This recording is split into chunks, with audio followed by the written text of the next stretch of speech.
L'examen périodique universel est un processus unique en son genre. Il consiste à passer en revue les réalisations de l'ensemble des États membres de l'Organisation des Nations Unies dans le domaine des droits de l'homme. L'EPU fournit à chaque État l'opportunité de présenter les mesures qu'il a prises pour améliorer la situation des droits de l'homme sur son territoire et remplir ses obligations en la matière. C'est un examen qui est mené donc au sein du Conseil des droits de l'homme, un mécanisme mené par les pairs, c'est-à-dire que ce sont les États qui examinent l'État qui se soumet à cet exercice. L'objectif général recherché à travers l'examen périodique universel, c'est de contribuer à l'amélioration de la situation des droits de l'homme dans le pays qui est examiné. Et de cet objectif général découle un certain nombre d'objectifs spécifiques. Il s'agit donc d'accompagner les États à faire donc en sorte qu'ils puissent respecter leurs obligations sur la scène internationale en matière de respect des droits humains.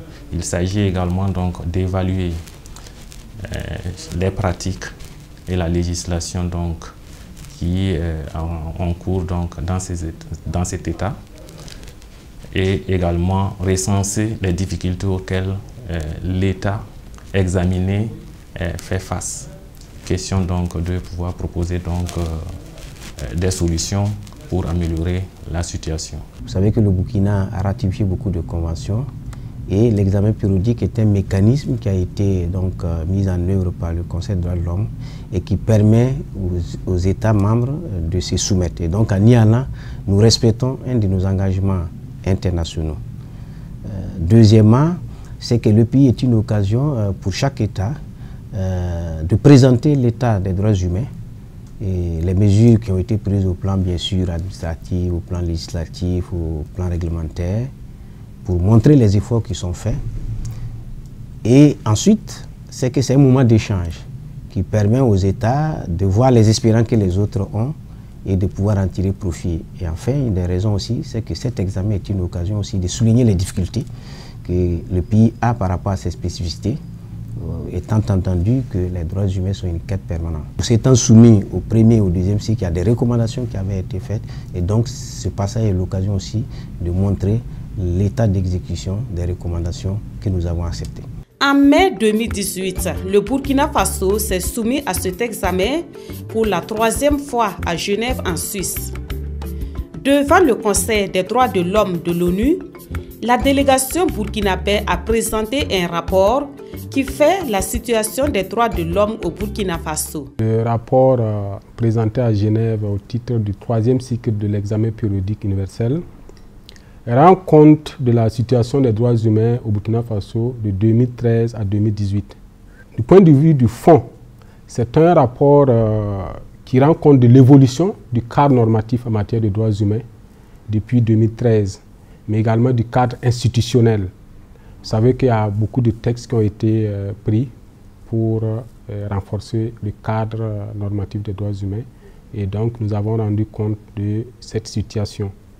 Il y a également l'état de la mise en œuvre des recommandations qui avaient été formulées à l'endroit du Burkina Faso en 2013. Donc ce point a été fait au Conseil des droits de l'homme et les progrès accomplis en matière de droits de l'homme, bien entendu les défis en matière de droits de l'homme, mais nous avons également partagé avec la communauté internationale les bonnes pratiques du Burkina Faso en matière de droits de l'homme. Il faut dire qu'il y avait 165 recommandations et parmi les 165 recommandations, 138 avaient été acceptées par le Burkina Faso. Et au niveau de la mise en œuvre, on s'est rendu compte que seules 3 recommandations n'avaient pas pu être mises en œuvre. Donc nous avions un taux de 92% pour la mise en œuvre des recommandations acceptées. Alors donc c'est quand même un taux intéressant qui traduit quand même les efforts du gouvernement en matière donc de promotion et de protection des droits humains. Alors au niveau du cadre normatif, nous avons recensé 32 textes législatifs qui ont été adoptés sur la période et qui ont permis donc de mieux protéger les droits humains. Et ces textes-là garantissent également l'indépendance de la justice. À l'occasion de son passage au 3e cycle de l'EPU, la communauté internationale a félicité le Burkina Faso pour la qualité de son rapport et salué ses efforts entrepris pour améliorer la situation des droits de l'homme sur son territoire. En effet, au cours du dialogue interactif, 87 délégations ont pris la parole pour encourager le Burkina Faso pour la pertinence et la qualité de son rapport national et le féliciter pour les acquis engrangés en matière de promotion des droits de l'homme. En outre, les différents États ont formulé des recommandations au Burkina Faso. Nous avions, sur les recommandations que nous avions reçues, mis en œuvre 92%, ce qui a été fortement apprécié. Et également sur les États membres ou les OSC présents, les associations de la société civile, il y a eu 87 États qui ont pris la parole et d'autres OSC. Donc cela montre que le rapport du Burkina Faso a intéressé. Et quand le nombre de pays qui prennent la parole est élevé, ça suppose qu'on y accorde intérêt, mais c'est parce que l'État a été objectif dans son rapport. Donc nous sommes ressortis en tout cas très réconfortés par le fait que les autres États ont considéré que nous avons mené beaucoup d'efforts qui ont été hautement appréciés. Et à la fin également, surtout la plupart des ambassadeurs qui y étaient sont venus nous féliciter par rapport à beaucoup de mesures que nous avons mis en œuvre. Donc en somme, c'est un passage réussi où le Burkina est ressorti en tout cas avec les encouragements non seulement des pays présents, mais également, j'allais les répéter, beaucoup de félicitations. L'exécutif a présenté un très bon rapport parce que nous avons été témoins des réactions des autres pays et qui ont pu mettre en exergue la qualité du rapport qui a été proposé parce qu'il n'y a pas eu beaucoup de critiques et il y a eu plutôt un certain nombre de suggestions tendant à nous inviter pour une meilleure amélioration. Donc nous, en tant que parlementaires, ça a été une riche expérience pour nous, d'autant plus que nous devions contribuer une fois de retour au Burkina Faso à travailler de telle sorte que nous ayons un corpus législatif qui puisse permettre de mettre en œuvre les recommandations et surtout dans le sens aussi du suivi des recommandations de cet exercice. Le rapport présenté par le Burkina Faso a été élaboré par les services étatiques qui travaillent en étroite collaboration avec des structures de la société civile intervenant dans le domaine de la promotion et de la protection des droits humains. Ces structures ont suivi avec beaucoup d'attention le 3e passage du Burkina Faso à l'examen périodique universel. À l'occasion de ce passage, il y a eu 204 recommandations qui ont été formulées au Burkina Faso, qui en a accepté 163. Et lorsqu'on parcourt assez rapidement ces recommandations, on se rend compte qu'elles touchent des éléments essentiels de préoccupation en matière de droits humains dans notre pays. Que ce soit les questions d'atteinte au droit à la vie, à l'intégrité physique des personnes, d'accès à l'éducation, à la santé, à l'eau potable, etc. Donc pour nous, c'est un passage qui a permis en tout cas de formuler des recommandations pertinentes qui, si elles sont effectivement mises en œuvre, pourront contribuer à l'amélioration de la situation des droits humains dans notre pays. Nous avons très bien apprécié le passage donc, du Burkina Faso au 3e cycle de l'EPU. D'abord parce que dans le cadre même du processus, il y a eu une collaboration étroite entre l'État et les organisations de la société civile. Le fait d'avoir été associé donc, dans tout ce processus, d'avoir pu dialoguer directement donc, avec les acteurs concernés, donc, pour nous, est un motif de satisfaction. Et donc, lorsque l'on constate aussi que lors donc, du passage même à Genève, la délégation burkinabé n'a pas éludé des questions, mais bien au contraire donc, a répondu et de la manière la plus claire et la plus franche possible donc, aux différentes questions et préoccupations donc, qui ont été soulevées donc, par les autres États. Nous ne pouvons que nous en satisfaire. Ensuite, quand on regarde le nombre donc, de recommandations qui ont été acceptés par le Burkina Faso, on ne peut que s'en satisfaire. Malgré le sentiment de satisfaction de part et d'autre, il est à noter que le Burkina Faso a refusé certaines recommandations qui lui ont été formulées. Diverses raisons justifient l'acceptation ou le rejet d'une recommandation formulée par le Conseil des droits de l'homme des Nations Unies. D'abord, il faut reprendre que les droits humains ont un soubassement universel, mais il y a certains droits dont la mise en œuvre peut à un moment donné ne pas correspondre avec des réalités socio-culturelles, parce que le tout n'est pas d'accepter une recommandation, de venir l'imposer aux citoyens, étant entendu que les droits humains ont comme substrat la dignité humaine. Donc tout ce qu'on fait pour les droits humains, on devrait les faire avec la ferme conviction que les citoyens acceptent que c'est dans l'intérêt de chacun d'eux. Et donc ces recommandations que nous n'avons pas acceptées, sont des recommandations pour la plupart qui ont trait en tout cas à des situations où nous avons estimé que nos populations n'étaient pas encore suffisamment préparées pour les accepter, ou que même nous avons estimé qu'elles étaient pour le moment en tout cas en désaccord ou en contradiction avec nos réalités socio-culturelles. Ce sont des positions souveraines de tout État. Il y a des questions sur lesquelles on peut s'aligner sur la communauté internationale, mais aussi il y a des questions sur lesquelles notre société n'est pas encore mûre ou bien n'est pas encore prête pour accepter un certain nombre de recommandations. J'ai vu qu'en ce qui concerne les LGBT, je crois que le Burkina est resté très prudent. Par contre, les questions sur l'abolition de la peine de mort, le Burkina s'est engagé et finalement, lors de la relecture du dernier code pénal, la peine de mort a été abrogée au Burkina Faso. En tant qu'acteur de la société civile, nous aurions aimé que l'État accepte tout. Nous savons aussi que rares sont les États qui acceptent toutes les recommandations qui sont faites dans le cadre de l'examen périodique universel. Qu'à cela ne tienne, ce qu'il faut comprendre aussi, c'est que lorsque les recommandations sont notées ou rejetées par l'État, cela n'empêche pas pour autant l'État d'agir sur la question. Bien au contraire, l'État peut entreprendre des actions. Seulement, l'État dit que dans le laps de temps qui m'est donné, je ne peux pas satisfaire à cette recommandation-là. Et qu'en est-il de la suite à donner aux différentes recommandations acceptées? Ces recommandations acceptées seront mises en œuvre. L'État, dans toutes ses composantes, en tant que garant du respect des droits humains sur son territoire, demeure le principal acteur de mise en œuvre de ces recommandations.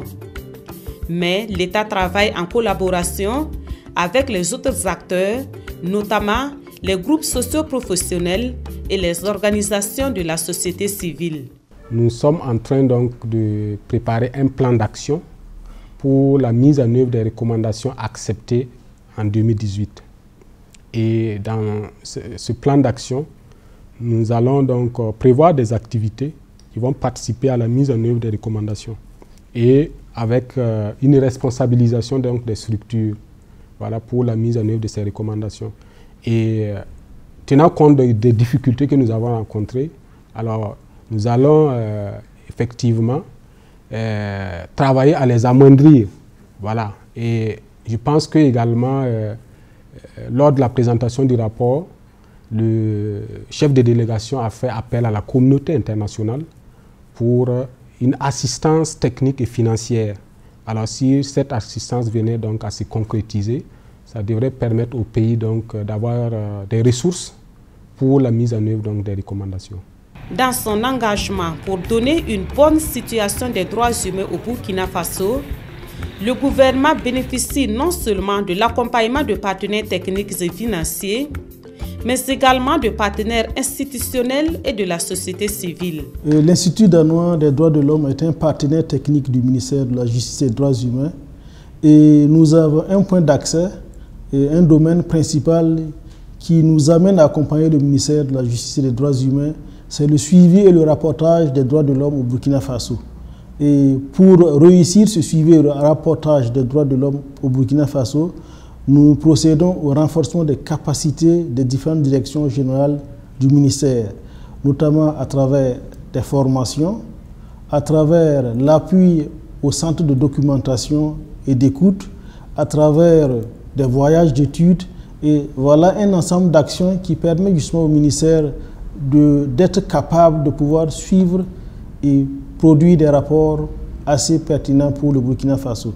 Alors, il faut dire que le niveau de collaboration est déjà tellement bien élevé que il faut peut-être parler en termes donc, de maintien de la qualité de la collaboration actuelle. À tous les niveaux, lorsqu'il est de besoin, le ministère donc, de la Justice, à travers ses différents services, n'hésite pas à nous recourir. Nous avons participé à différentes émissions aussi organisées donc, par le ministère donc, de la Justice, notamment le Fonds d'assistance judiciaire, pour contribuer à l'éducation aux droits humains, pour contribuer à l'éclairage donc, des citoyens, pour qu'ils puissent comprendre donc, la mécanique juridique. Nous sommes assez souvent associés donc, aux rencontres donc, du comité interministériel des droits humains et du droit international humanitaire, qui est un cadre aussi très propice, justement, qui permet d'échanger et bien souvent donc, de valider un certain nombre donc, de rapports dus aux organes de traité. En ce qui nous concerne au niveau de l'Assemblée nationale, et en fonction aussi de notre compétence générale qui est de produire les lois et surtout de contrôler l'action du gouvernement, il nous arrive en tout cas d'aller dans le sens de la production d'une législation qui est respectueuse des droits de l'homme. Donc nous évertuons à regarder si les textes que le gouvernement nous propose, et en tout cas, vont dans le sens du respect des droits de l'homme. Et ensuite, il nous arrive en tant que parlementaires de mettre en place des commissions, des missions d'information, des commissions d'enquête pour aller sur le terrain. Parmi les partenaires de l'État burkinabé dans le domaine des droits humains, il y a le Royaume du Danemark. La collaboration avec le ministère en charge des droits humains a débuté en 2008.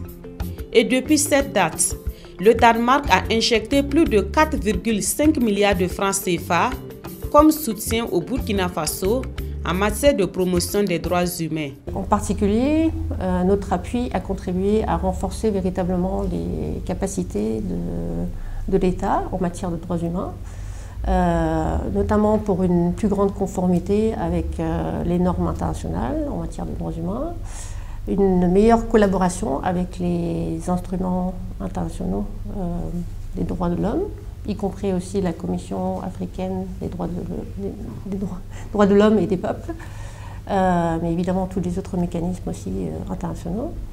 Et il faut dire aussi qu'un nombre très important de cadres ont été formés en matière de droits humains, ce qui fait que maintenant le Burkina dispose véritablement d'un noyau très volumineux, même, on ne peut pratiquement plus parler de noyau, qui maîtrise véritablement les droits humains. Et ça permet vraiment de travailler aussi, même au-delà du ministère, sur ces questions de droits humains. Nous bénéficions de beaucoup d'appui de partenaires pour donc nous appuyer dans la conduite de ces rapports, notamment le Danemark et la Suède. D'abord, nos services ont reçu beaucoup de formations, parce que vous savez que les rapports se préparent suivant un canevas donné. Et donc, ces pays-là nous ont appuyés pour former nos collaborateurs, de sorte qu'aujourd'hui, le Burkina Faso a des compétences au point même de pouvoir participer à des formations au profit d'autres pays comme le Niger. Nous avons également, bien sûr, dans la préparation du rapport, vous savez que c'est un rapport participatif qui nécessite que la plupart des départements ministériels, des institutions et des organisations de la société civile soient associés.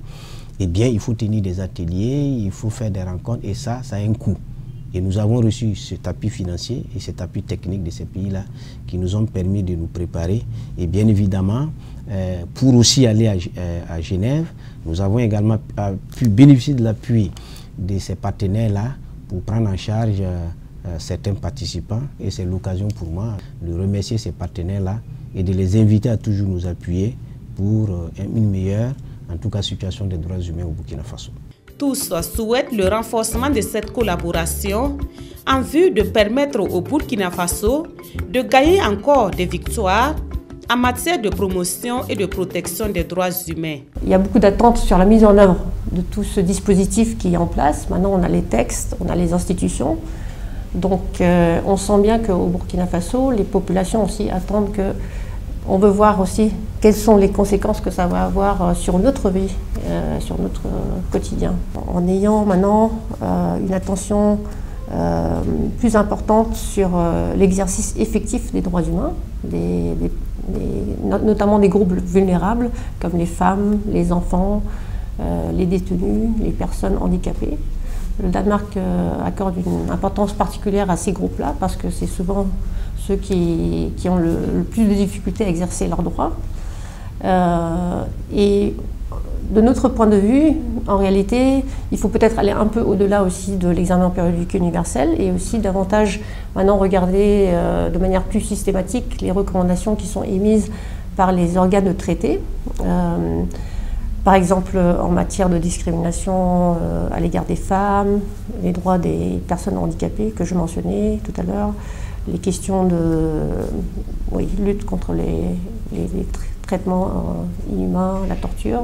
Il y a tous ces organes qui sont spécialisés et qui sont composés d'experts qui ont des compétences très pointues dans les différents domaines.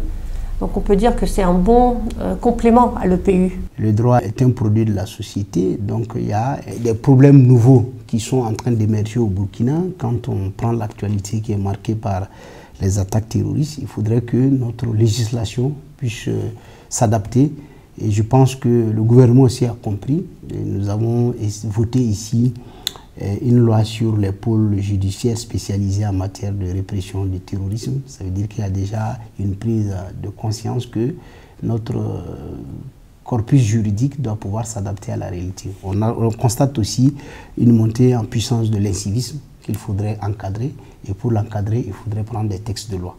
Donc je pense vraisemblablement que les réalités de notre société aujourd'hui exigent que nous puissions adapter nos lois par rapport à la réalité pour être, je dirais, à mon sens, être plus rigoureux et pour que les actes qui sont de nature à compromettre la cohésion sociale soient répressés de la manière la plus sévère possible pour servir d'exemple. Parce qu'on ne peut pas vivre dans une société où chaque individu va vouloir que sa volonté qui soit la règle de droit. Il faut toujours poursuivre les actions d'amélioration de l'information, notamment les actions de sensibilisation auprès des groupes socio-professionnels, auprès des acteurs de la société civile, auprès des acteurs étatiques d'une manière générale, mais aussi auprès des populations.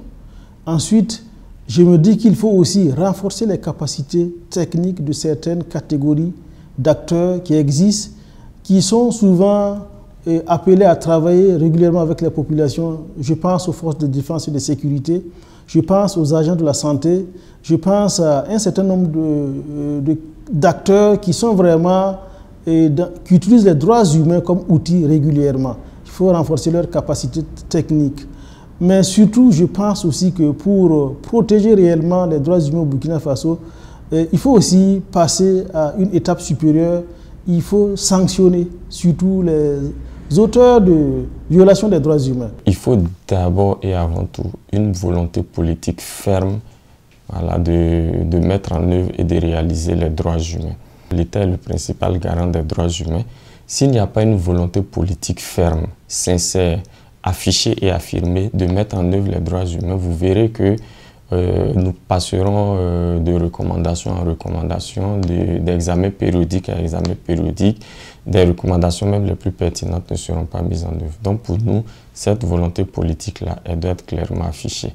En plus de la volonté politique, il faut qu'il y ait au sein de nos populations, au sein des groupes organisés comme au sein de la société civile, une présence beaucoup plus affirmée, beaucoup plus active dans la promotion et la défense des droits humains. Nous sommes dans un contexte difficile, notamment sur le plan sécuritaire, qui nous interpelle. Mais en même temps, nous devons mettre à profit ce contexte-là pour travailler à ce que le droit à la vie soit un droit sacralisé dans notre pays et que nous ne puissions accepter aucune dérive d'où qu'elle vienne en concernant un droit aussi essentiel. Donc, l'État a la responsabilité première, mais les citoyens, la société civile, différents groupes organisés également, devraient travailler en ligne de mire, en se disant que la question des droits humains est une question qui nous concerne tous et pour laquelle nous pouvons apporter une contribution.